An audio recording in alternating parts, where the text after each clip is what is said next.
Some bosses are really mysterious and epic looking, and this is also the case with Odolwa, the jungle warrior. But what is the origin of this boss? Some people say that he has African ties, but is that actually true? Well, it's time to find out.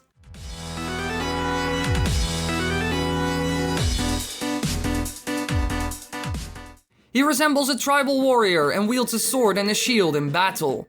He also makes chanting noises that sound like war cries while dueling Link. Strangely enough, Odolwa leaves brief phantom images during his entrance and at certain times throughout the battle. He's also the one behind the sad state of woodfall, as well as the southern swamp becoming poisonous. But let's talk about the origins of this mysterious warrior, since his title is Tribal Warrior. But this doesn't really say anything about where he comes from. Now, after examining him, I found one really big clue to what tribe he belongs, and that's his war cries and chanting. We all know Odolwa's chant makes no sense, but Undying Nephelium found out he speaks Mayan by looking in a Mayan dictionary and found some stuff that sounds similar to his chant. It translates to head will ache and burn, head will ache and burn, come burn, dance now. So this probably means that Odolwa is actually Mayan, not African as everybody suggests. But does he even fit the Mayan warrior description? Does he fight, act and wear the same clothes as the Mayan? Well, let's look at the Mayans and their culture to find out if it's a match. Now, warfare was a big part of the Mayan culture, and overall they were quite horrifying when it comes to battles and sacrifices.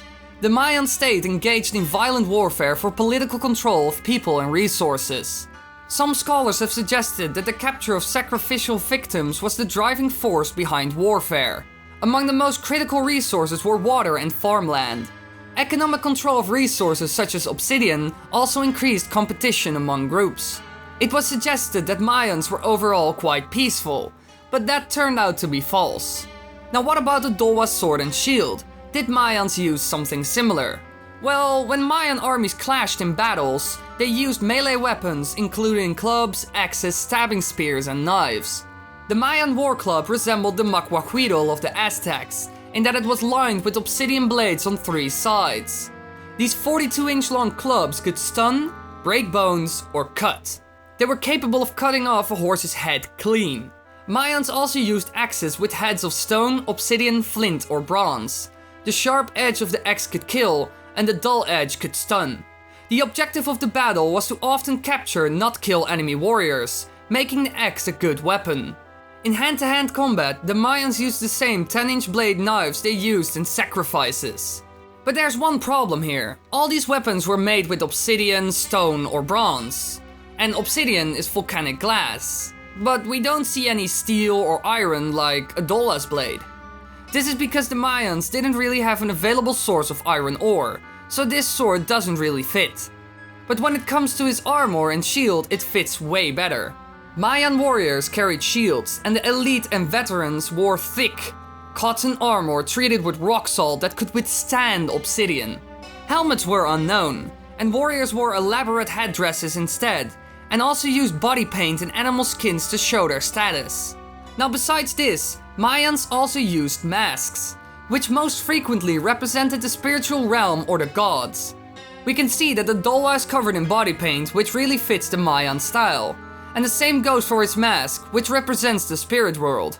This is very fitting, because every time you defeat a boss, an innocent spirit is freed from the mask.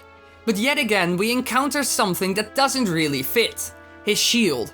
It's a kite shield, not a round shield, and Mayans only used round shields. But what about the moths and the other bugs that he summons? Is that something in the Mayan culture?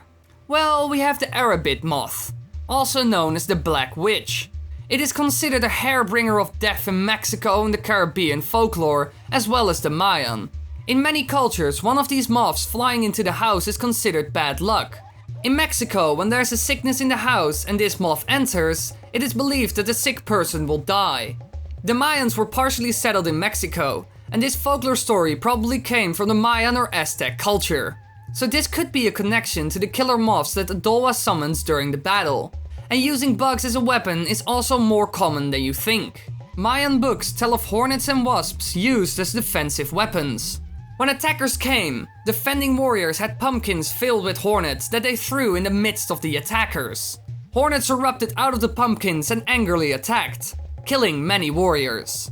Now besides Odolwa himself, I also saw something interesting outside the dungeon, the temple itself.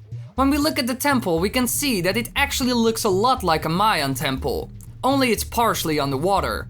Often the most important temples sat atop Mayan pyramids, some of over 200 feet. The sanctuary on top commonly was heightened by a crest or roof comb.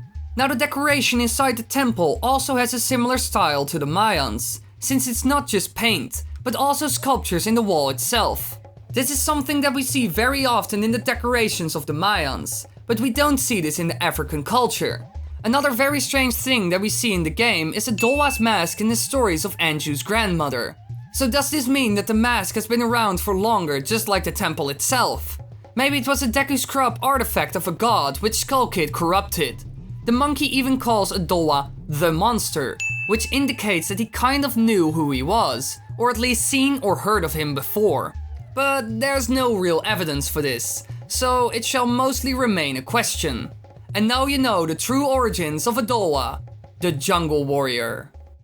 Thanks for watching everybody, I hope you enjoyed. If you want to watch more videos, click the annotations on the screen right now, or in the upper right corner.